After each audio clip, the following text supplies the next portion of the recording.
7 disparos, un conjunto residencial vigilado, un ataque ejecutado a plena luz del día. La víctima no era una persona cualquiera, era Mayra Alejandra Vera Duarte, conocida como alias La Mona, abogada, figura clave en los acercamientos de paz con el gobierno y la mujer más cercana al poderoso jefe criminal Jorge Eliezer Díaz Collazos, alias Castor. Sí, en términos, por ejemplo, de retaliación, muchas veces las personas cercanas son las que terminan siendo objetivo o blanco cuando hay situaciones.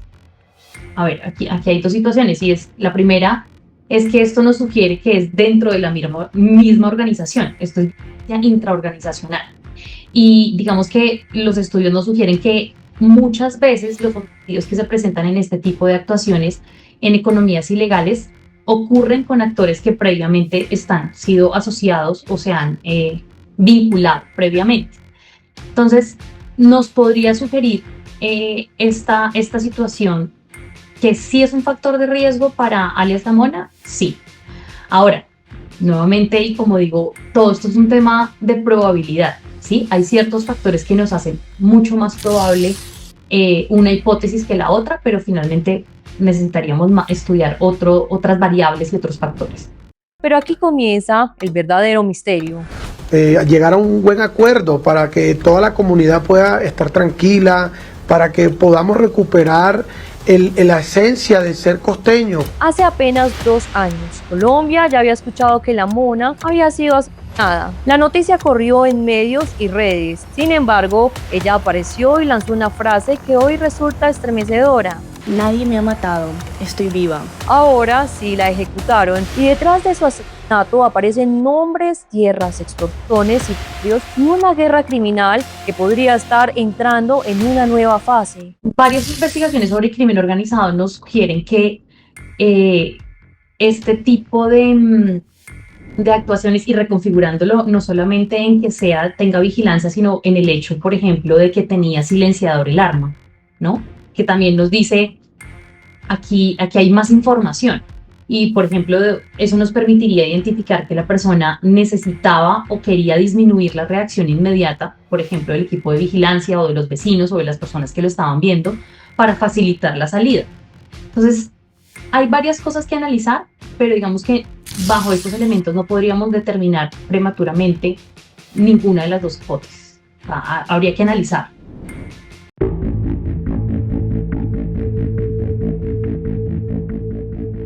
Durante años, Mayra Alejandra Vera Duarte fue mucho más que la pareja sentimental de alias Castor. Bueno, Mayra Alejandra se inició en el tema de las redes sociales como influencer, se contactó con Castor y se hicieron una relación muy cercana. Ella estuvo detenida, salió libre después de varios procesos. Era la mano derecha de alias Castor quien le hacía todos sus enlaces y últimamente estaba en el tema de las tierras en Juan Mina, en el corredor entre Barranquilla y Puerto Colombia. Y estaba en el tema de todo lo que es concertar los temas de extorsión. Y era su mano derecha fuera de la cárcel. Entonces Castor tenía esa ficha como clave y también fue operadora en los diálogos de paz con el gobierno nacional. Según investigaciones judiciales, su nombre apareció vinculado a operaciones que presuntamente ayudaban al funcionamiento de los costeños. Las autoridades la señalaron de participar en coros explosivos, presiones sobre comerciantes y supuestas maniobras relacionadas con propiedades y terrenos en municipios estratégicos del Atlántico. Los costeños siempre han estado liderados por alias Castor, un venezolano que llegó a la ciudad y impuso a sangre y fuego el dominio y ha tenido una guerra con Digno Palomino, que es el integrante, el jefe de la banda Los Pepes. Ha sido una guerra durante más de 5 años que ha dejado mucha sangre en Barranquilla y que las autoridades no han podido controlar. Se han intentado diálogos, se han intentado redadas, por todos los lados se han intentado cosas y no se ha podido controlar. Hoy la guerra ha cambiado porque sus dos integrantes están presos, tanto Digno Palomino como Castor, pero se siguen matando. hicieron un acuerdo de paz con el gobierno, pero que no dio sus frutos.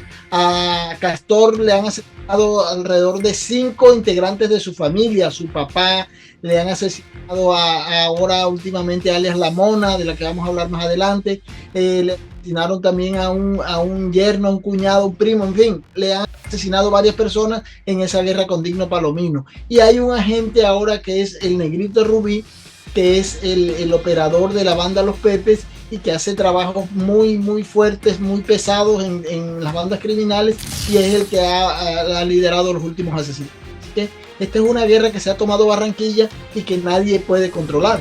Mientras muchos observaban la guerra entre los costeños y los pepes por el control del tráfico y las extorsiones, otra batalla silenciosa parecía librarse en las sombras: la disputa por la tierra.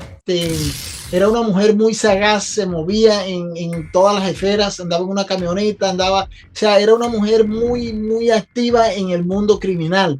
Y a Castor me dice una fuente que esa mujer le dolió mucho porque él estaba enamorado de ella, lo visitaba mucho en la cárcel, recibía las órdenes, era quien quedó manejando la organización afuera, y tenía mucho control territorial en muchas zonas, sobre todo manejaba el centro y manejaba Soledad, donde también recibía pagos de extorsión.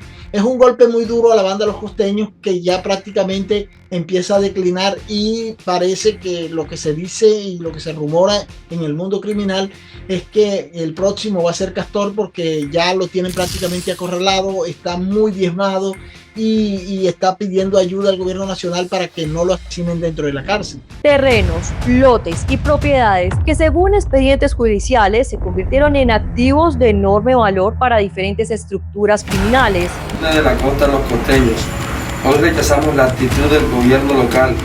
¿Cómo van a ofrecer recompensa de 100 millones por unos bandidos y 50 millones por un empresario legal? Y es precisamente ahí donde aparece repetidamente el nombre de La Mona, no como una sicaria, no como una combatiente, sino como una figura que, según investigadores, conocía los movimientos financieros y patrimoniales más sensibles, información que vale millones y en algunos casos la vida. Las estructuras criminales, y más esa estructura que tiene incidencia con sectores financieros de ciertas bandas con más dominio, como la banda de Los Pepes, que es de Bogotá y a nivel nacional, han tomado el desplazamiento forzado, el dominio territorial y los bienes muebles como una forma de financiarse y establecer un lado de activo o un blanqueamiento de los activos. En ese sentido, recuperar bienes cuando no los quieren entregar. 2, y hacerlo de manera ilegal. Ellos sirven como mediadores de manera ilegal para recuperar un bien o hacer un negocio que posiblemente está mal hecho. También las bandas cobran o invaden territorios baldíos y empiezan a venderlos a las personas. Esto generando unos recursos de manera ilícita frente a las personas que posiblemente compran bienes allí.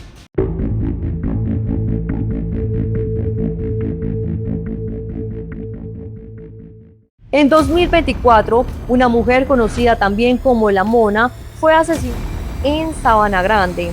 Rápidamente comenzó a circular la versión de que la víctima era la esposa de alias Castor. La noticia explotó, pero horas después ocurrió algo inesperado. Mayra Alejandra Vera Duarte apareció viva. Ella misma salió a desmentir la información. La frase recorrió medios nacionales. Sin embargo, algunos investigadores consideran que aquel episodio pudo haber dejado al descubierto algo más profundo. La facilidad con la que se difundió la noticia demostró que existían personas siguiendo sus movimientos y que su nombre ya estaba en el centro de múltiples conflictos. Ese fue un ejercicio que hicieron, aparece que fue prácticamente de ellos mismos de la banda, donde creían hacerla pasar por legalizar su muerte y dejar que el tiempo pasara para poder mimetizarse y crear un acta de difunción falsa, y ya como muerta ya era mucho más fácil moverse en el mundo del crimen y evadiendo las autoridades. 2 años después, el desenlace sería completamente distinto. Esta vez los fueron reales y los asesinos no fallaron.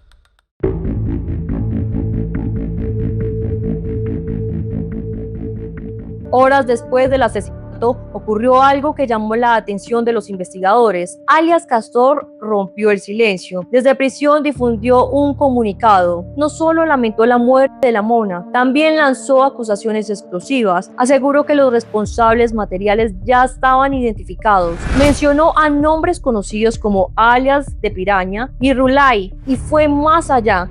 Bueno, esos son operadores de la banda de Negrito Rubí, son operadores, articuladores, sicarios, gente de bajo nivel, que son los que hacen el trabajo de ir a asesinar, de ir a matar. Pero la banda de Negrito Rubí es la que está asesinando a todo el tema de los costeños, que entra a discoteca, que visita casa campo, se meten donde sea, hacen operativos de todo tipo. Incluso esa misma banda de Negrito Rubí fue la que hizo el atentado al socio de la Gata, el de la empresa de seguridad Atenas, hace como un mes, 20 días, un mes, donde llegaron más de 12 asesinos a Raúl Montes, y esa misma oficina, tienen oficina de cobros, tienen oficina de sicariato. Es una banda muy grande que opera en el sur de la ciudad, recluta a sicarios y hace trabajos muy fuertes. Ese trabajo también lo hizo la banda del Negrito Rubí, y Barranquilla prácticamente está tomada, azotada por esa guerra,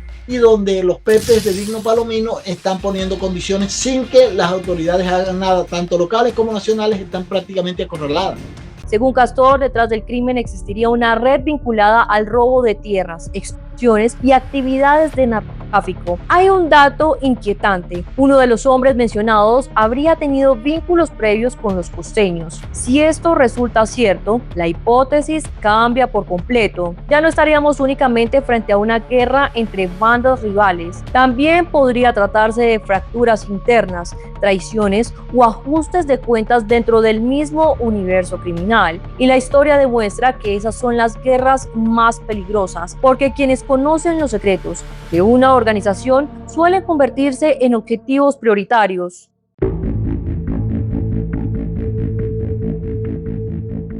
La muerte de Mayra Alejandra Vera Duarte ocurre apenas meses después de que alias Castor fuera condenado por aceptar la responsabilidad en 95 homicidios ocurridos entre 2014 y 2024. Solo el homicidio es un homicidio que parte de 400 meses, homicidio grado del artículo 104, que puede ir hasta 600 meses, y aquí hubo una participación presuntamente porque son varias personas las que estuvieron en el homicidio. Aunado a ello, el porte de armas agravado y con uso de elementos prohibidos, supresores de sonido, que solo son permitidos para las Fuerzas Armadas, parte de una pena de 22 años. ¿Por qué 22 años? Porque es agravado y serían 400 meses más los 22 que no se pueden sumar, sino que el juzgado decidirá al momento, o el juez al momento de condenar, decidirá cuánto aumenta por el concurso de conductas. Estamos hablando de la pena máxima que nos establece Colombia, que oscila más o menos los 60 años, pero si ellos realizan una terminación anticipada, podrían obtener una rebaja de hasta la mitad. Una sentencia histórica que confirmó el enorme poder que alcanzó los costeños en Barranquilla. Ahora, el asesinato de la mona vuelve a abrir interrogantes. Que ojalá se busquen caminos de paz. La idea es que estas estructuras entiendan de que si van a seguir dándose no va a haber ningún ganador ni nada. La idea es que se acojan a los programas del gobierno y que logren unos procesos de paz serios donde ellos tengan algunos beneficios para que se pacifique la ciudad, porque Barranquilla hoy es una de las ciudades más violentas de Colombia y la gente vive muy asustada cuando sale a una discoteca, cuando va a un restaurante, cuando está en la calle, y no es sano para una ciudad que es tan pujante como Barranquilla, donde tiene otras expectativas en temas de turismo, desarrollo e industrialización. Entonces, lo importante es que se lleguen a los acuerdos de paz y que ya cese la violencia en esa ciudad. La fiscalía avanza en la investigación. Alias Castor cumple su condena. Alias La Mona fue ejecutada. Los costeños siguen en pie y en el Atlántico la guerra por las tierras y el poder no tiene pausa. La pregunta es, ¿crees que alias La Mona fue ejecutada producto de una guerra interna entre bandas rivales, una traición interna dentro de los costeños o una disputa de tierras y poder que estamos empezando a conocer? Déjanos tu opinión en los comentarios, suscríbete si quieres más contenido como este y no olvides seguirnos. Nos vemos en el próximo episodio.